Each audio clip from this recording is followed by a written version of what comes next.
So we're wrapping up this sermon series. We have spent 5 weeks talking about hospitality, a hospitality that is generous and a hospitality that is gracious.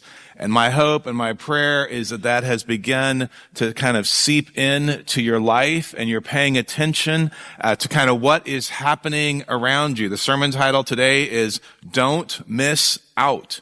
And so we're going to spend some time talking about that. Next Sunday, we do begin our new sermon series for the season of Lent, which we're calling Prophet, Priest, and King. And we're looking at the three offices. I'm trying not to get too theological here this morning. We'll save that for next Sunday. There's three offices in the Old Testament: office of prophet, office of priest, and office of king. And each of those are filled by individuals. But when Jesus arrives, he fulfills all of those. He is the ultimate prophet. He is the ultimate high priest. He is the great high king. And so what we want to do is look at some of those images that appear to us in Old and New Testament texts to see how Christ is the fulfillment, that everything comes to its fruition. Everything that the Old Testament points to is fulfilled in the person of Jesus Christ, born to die so that we might have life. So that's what we're going to be looking at next week. But for the past several weeks, we have been talking about this idea of hospitality, how we make others feel. As Maya Angelou said, people will forget what you said, people will forget what you do, but they will remember how they feel. They'll remember how they felt in your presence. And I think when I think about how I know that I have been successful at practicing a generous and gracious hospitality is that there's a sense that the other person feels as though they are seen, as though they are known, as though they are loved.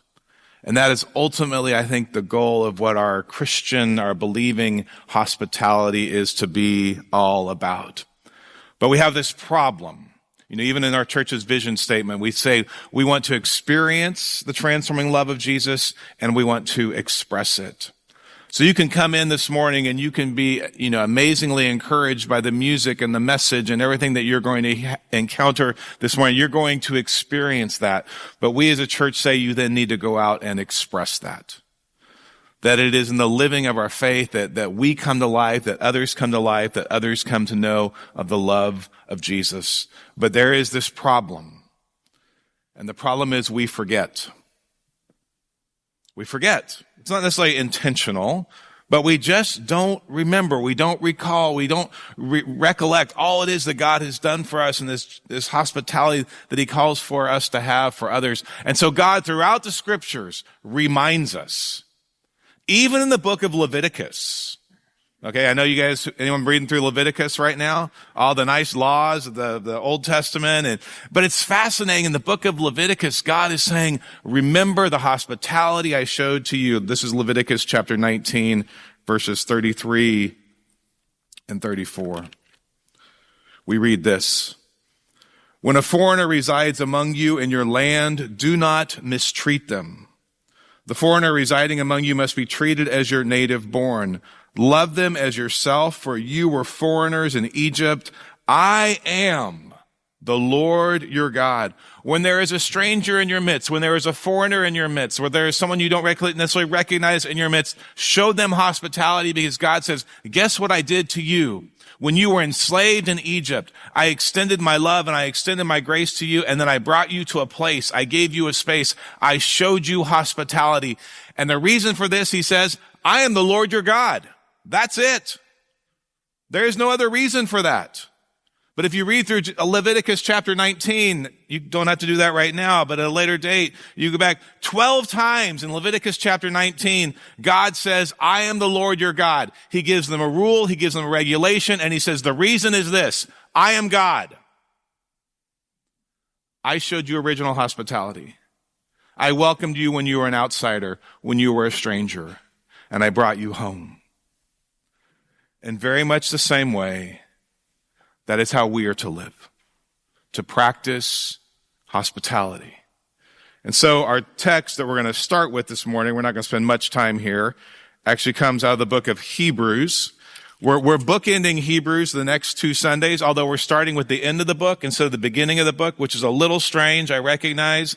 This morning we're in Hebrews 13. Next Sunday we're going to be in Hebrews chapter 1. So just letting you know I'm aware of what's coming down the road in case you think to yourself, oh, we're looking at Hebrews twice in a row. Yes, we are. Hebrews chapter 13, verse 1 and 2. Keep on loving one another as brothers and sisters. And then this phrase, what does it say? Do not. You all were very quiet. Do not forget. Do not forget to show hospitality to strangers, for by doing so, some people have shown hospitality to angels without knowing it. Do not forget to show hospitality. We've talked about this before. That is the Greek word philoxenia. It means the love of the outsider, the love of the stranger. We know the word xenophobia. Yes? The fear of the stranger, right? That's a literal Greek transliteration, I guess that is. For us, is a word that we use as xenophobia, is the fear of the stranger. But this word is philoxenia, which is the love of the stranger. And the preacher of Hebrews says, do not forget to show hospitality to the outsider, to the one who is different, to the one who doesn't quite fit. Because when you do that, you might just be entertaining angels. You might just be entertaining God, and you are completely unaware of it. Don't forget. And so the reference here, and you all may recall this story, it goes back to Genesis chapter 18, to the story of Abraham and Sarah. So I want to spend a little bit of time kind of unpacking some of this story this morning. We're going to read the first 5 verses of Genesis, come back and talk about that a little bit, and then we're going to skip down to verse 9. The Lord appeared to Abraham, verse 1 of Genesis 18, near the great trees of Mamre, while he was sitting at the entrance to his tent in the heat of the day. Abraham looked up and saw 3 men standing nearby. When he saw them, he hurried from the entrance of his tent to meet them and bowed low to the ground. He said, "If I have found favor in your eyes, my Lord, do not pass your servant by. Let a little water be brought, and then you may all wash your feet and rest under this tree. Let me get you something to eat so you can be refreshed and then go on your way now that you have come to your servant." "Very well," they answered, "do as you say." So if you know how this story goes, Abraham, who's married to Sarah, goes into Sarah and says, "Hey, we have guests. I've brought water for their feet so they might wash their feet, an act of hospitality. Sarah, would you make some bread? I'm going to go kill the calf, and we're going to prepare a meal for them and extend hospitality." This was expected in the days of Abraham. This was expected, as we talked about, in the days of Jesus, to extend hospitality and welcome to a stranger or to an outsider who happened to be making their way. And so that's what happens. Abraham prepares a meal, Sarah does some baking, and all of a sudden these strangers are being entertained and being hosted. We never know, as we're going to discover in this story, who we are inviting out. We never know who it is that might be sitting next to us today that we need to invite out for coffee.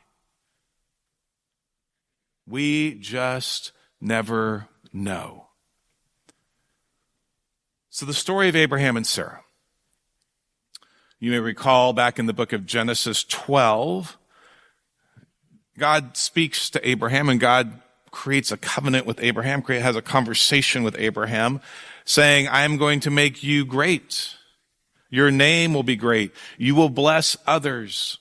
You will be blessed." And all these promises to Abraham of this eventual family that he is going to have.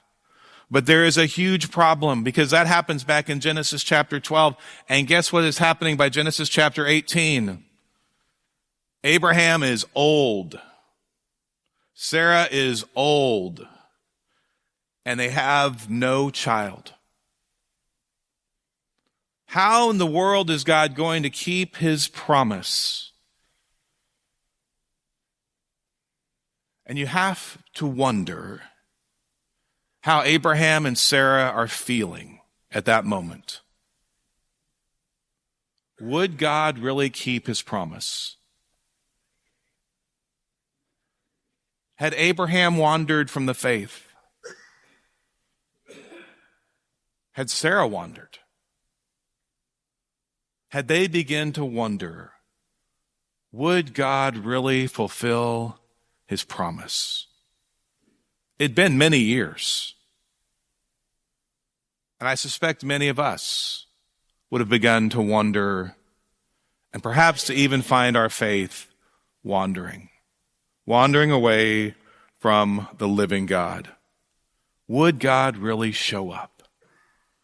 So then we're going to skip a couple of verses in Genesis 18. Skip down to verse 9.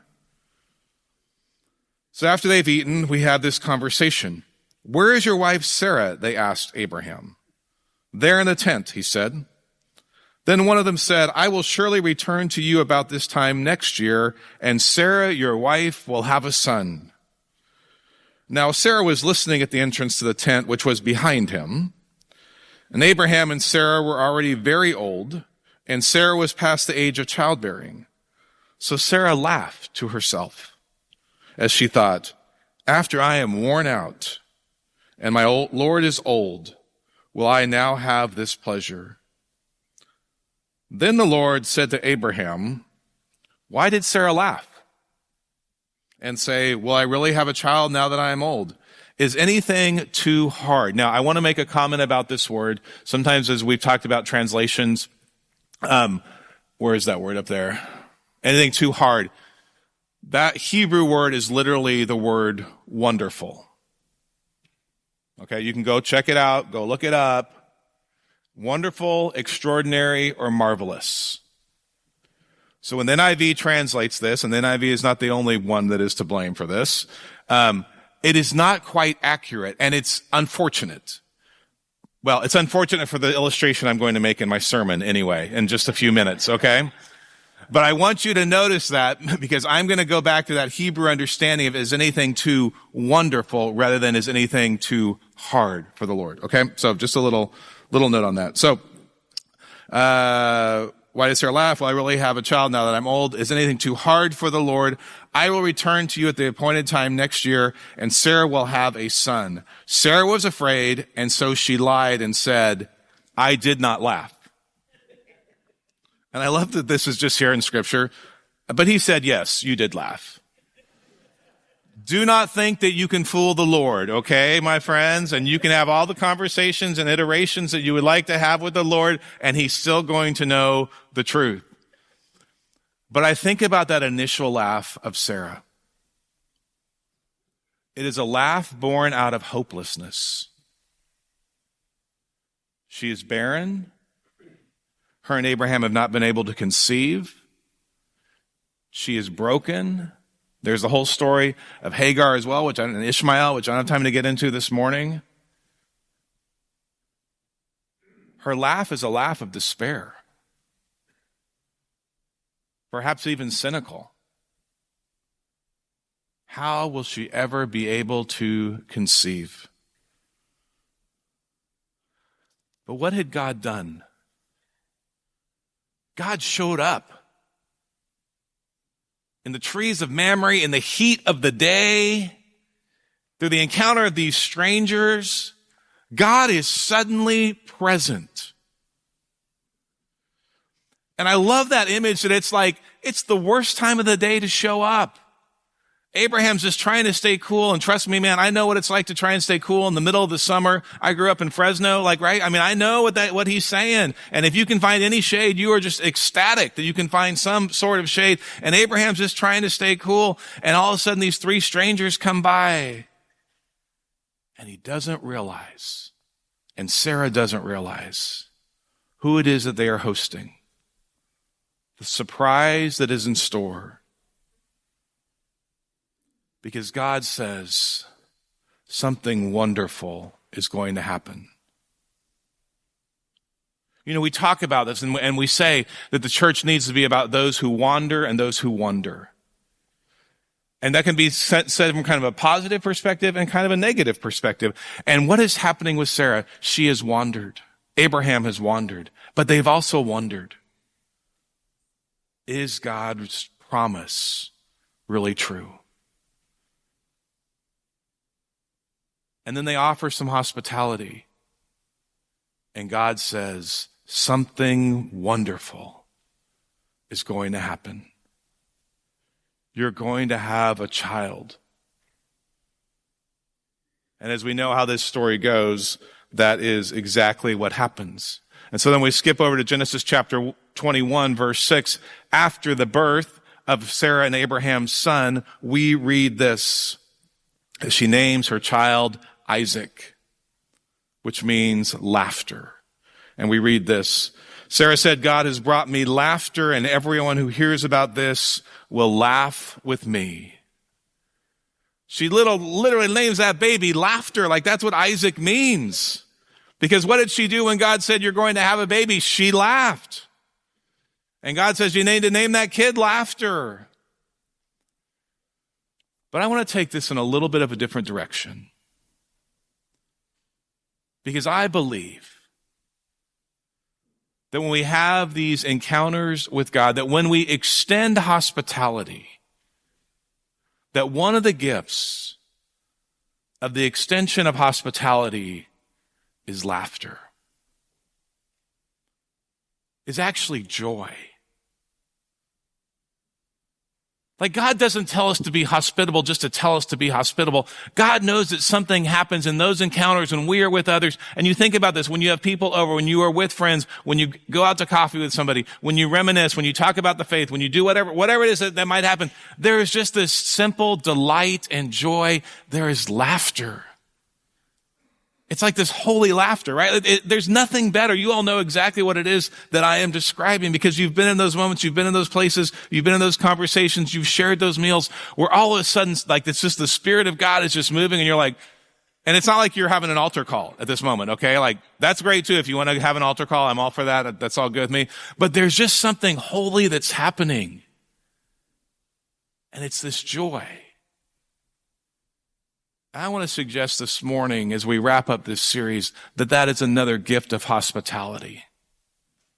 It is the joy and laughter that we get to experience. Sarah says, everyone who hears about this will laugh with me, will be delighted with me. You see, we make this journey. We're always on a journey. We're always on the move. We're always headed someplace. And that's why I love the Psalms of Ascent, Psalm 120 to Psalm 134, those beautiful Psalms that are written for the nation of Israel to sing as they go to Jerusalem. 3 or 4 times a year, they're making their way to the holy city to worship God. Because remember, in that day and age, the temple was where the residence of God was. And so they would sing these songs. Psalm 126. Love how this describes it. We read these words, the first 3 verses of Psalm 126. When the Lord restored the fortunes of Zion, we were like those who dreamed. Now notice, when God restored the fortunes, this is written in the context of a group of people who knew what it was like to suffer, who knew what it was like to not get everything they wanted, who knew what it was like to live with pain and grief and sorrow. But now God has restored the fortunes. When the Lord restored the fortunes of Zion, we were like those who dreamed. And then verse 2, our mouths were filled with laughter, our tongues with songs of joy. Then it was said among the nations, the Lord has done great things for them. The Lord has done great things for us, and we are filled with joy. They're making this journey to meet with the living God, the God who gives them hope, the God who gives them life. They've known what it's like to be like Sarah. Perhaps they too had wandered from God. Perhaps, and this may be for some of us in the room today, they felt as though God had wandered from them. Ever felt that way? Like, God, I'm keeping the faith. I'm pressing on. I'm doing all the things the Bible tells me. And I feel like you're just distant, as though you've just wandered away.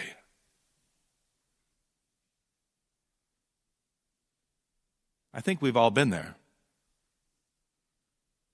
And that's why the call back to joy and the call back to laughter and the call to remember what it is that God has done for us in and through Jesus Christ is so important.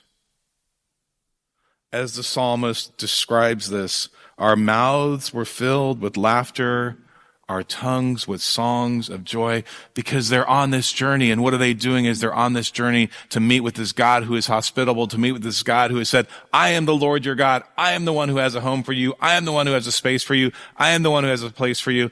As they're making this journey, they're laughing. They're singing songs of joy because they recognize the goodness of God. And I don't want us to miss that. I don't want us to miss the blessing that comes from perhaps offering hospitality, because you know what? You never know when God's going to show up at your dinner table. You never know when God's going to show up and you're having a cup of coffee with somebody. You never know when God's going to show up and you're just standing out here on the courtyard eating your scone and drinking your coffee, right? But I suspect you might have had a moment like that, where all of a sudden there's just this burst of life and this burst of hope and this laughter. Just this laughter. I remember a couple years ago, we had our elders, Shannon and I had the elders over at our house for a Christmas celebration, and Shannon was like, well, where do I go? Like, it's like, you guys are having this elder meeting and downstairs, and she said, so I'm just going to go upstairs and hang out upstairs, and when you all are done, I'll come down and have dinner with you. And so we got all done with the meeting, and you know, everybody went home, and Shannon came, she was like, I've never thought there would be so much laughter in a meeting of the elders. But it was this great statement of saying there was so much to celebrate and so much goodness. And our elders are amazing. And I am delighted the amount of laughter and joy that happens in our elder meetings, because we've gathered. So hospitality, wrapping up. A couple of weeks ago, we said, we need, if we're going to spend 6 weeks talking about hospitality, there ought to be some sort of call to action to hospitality, right? Say yes. Yes, yes, yes. Okay, good. I always get a little nervous when it's just like, So we're going to make this very simple. We do want to be a church that not just talks about having a generous and a gracious hospitality. We actually want to live that out. But to do that, we actually want your help. Like, the staff, we can't know everybody. We can't talk to everybody. We can't welcome everybody, but we can be strategic about that. So we're going to give you an opportunity, after the sermon and after the Point Loma Singers do the postlude out on our upper courtyard. It's a two-step thing, okay? First of all, and then we got a slide up here, I think, to kind of drive the point home, putting hospitality into practice, okay? So the first thing is this: you're going to have an opportunity to say, hey, I want to help do that. Because when we look at this campus, there are so many ways that people can get on and off this campus. There are people who shockingly can get on and off this campus and never even be greeted, right? Because maybe that's some of you in here today, right? You're like, I don't want to be seen. I don't want to be known. That's okay. I understand that. But we want to be good stewards of the space that God has given to us. So we're going to give you an opportunity to put hospitality into practice.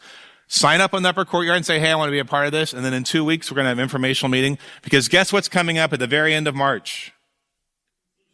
Easter. I know you were all thinking Easter, right? Because you're like, Easter in March. Yes, the 31st of March. Easter comes very, very, very quickly this year. But we have thousands of people on our campus. And we want to have that as like saying, we want to be welcoming and greeting and saying hi, and we're glad you're here. And not just on Easter. But anyway, so if you're interested in that, there's your call to action. Doesn't take a lot of time, doesn't take a lot of energy, doesn't take a lot of effort. Don't tell me you're introverted and you can't do it. I'm an introvert, right? I know people don't believe that, but I am. And I love doing that because it gives me joy. Like, it's this whole point, this last point I'm trying to make in this whole sermon is like, be hospitable because you will experience joy and laughter. So I'm going to end with one more point and then we're done. The very end of Hebrews, chapter 13, verses 15 and 16 is one more word of encouragement to all of us about living hospitably. Through Jesus, therefore, let us continually offer to God a sacrifice of praise. Let us continually offer to God a sacrifice of praise. Hebrews 13, verse 15. The fruit of lips that openly profess his name. And do not forget. Here's this word again. Do not forget. Have you forgotten? Right? Do not, I love how Hebrews is like twice in like 15 verses. Do not forget to do good and share with others. For with such sacrifices, God is pleased. Do not forget to do good. You might just be surprised by what happens. That the Lord will just show up and you will experience this incredible joy and this incredible laughter.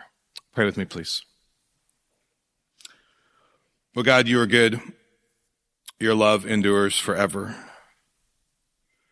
And we are a people who need to be reminded of that God, you are always seeking out the stranger. You are always seeking out the foreigner. You are always seeking out the one who doesn't quite fit in. We see this in Jesus time after time after time after time. And yet, Lord, it's easy for us to just go back to the same people we know, the same group we always gather with, and then not really look out for those who might be new. So, Lord, open our eyes. Make this church the church we long to be, a church that practices a generous and gracious hospitality. Lord, we never know when you're going to show up, but we are always grateful when you do. So give us joy for the journey, and may our conversations be marked with laughter. We ask and pray in Jesus' name. Amen.